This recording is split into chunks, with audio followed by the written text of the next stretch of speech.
Good morning बच्चों। हम अपना चैप्टर ईवीएस का चैप्टर 4 लेट्स क्लीन टुगेदर पढ़ रहे थे।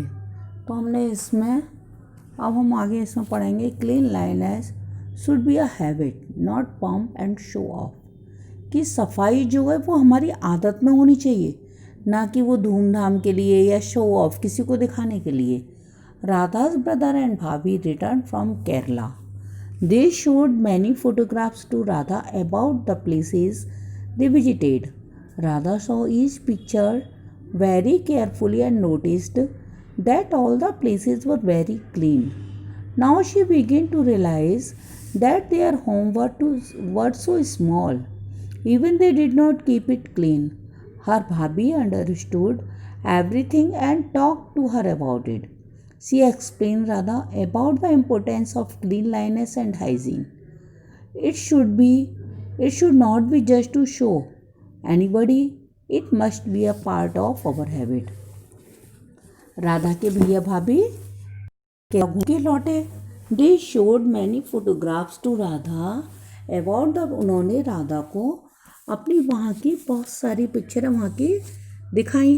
राधा सो इस पिक्चर वेरी केयरफुली, राधा ने हर एक पिक्चर को बहुत ध्यान से देखा एंड नोटिस किया, और उसने मतलब इस चीज़ को ध्यान से देखा कि वहाँ के सारे जगह बिल्कुल साफ थे। नाउ शी बिगेन, तो अब उसने क्या रियलाइज़ करना शुरू करा कि उसका घर बहुत छोटा है, फिर भी वे उसको साफ नहीं रखते हैं। हर भाभी अंडरस्टूड, उसकी भाभी ने उसे समझाया और उसके बारे में समझाया। उन्होंने राधा को समझाया कि importance of cleanness and hygiene, उन्होंने राधा को क्लीननेस एंड हाइजीन के बारे में बतलाया। It should not be just to show anybody, ये हमारे किसी को दिखावे के लिए नहीं होता है। It must be a part of our habit, ये हमारी आदतों का ही एक हिस्सा होना चाहिए।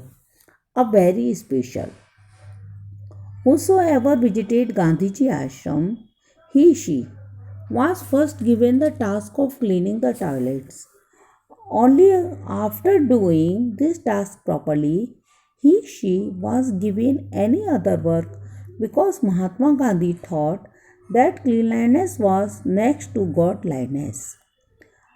गांधी जी के आश्रम में जो भी आता था, चाहे वो लेडीज हो चाहे जेंट्स हो, तो गांधी जी का उसका सबसे फर्स्ट टास्क उसको टॉयलेट साफ करने के लिए देते थे।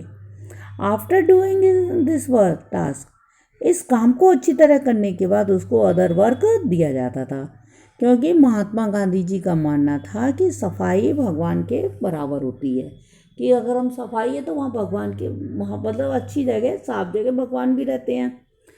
These days, इन दिनों clean India campaign is being run throughout the country, इन दिनों क्लीन इंडिया कैंपेन जो है सारे देश में चलाया जा रहा है। Its main aim to keep road, railway stations, bus stands and public places clean.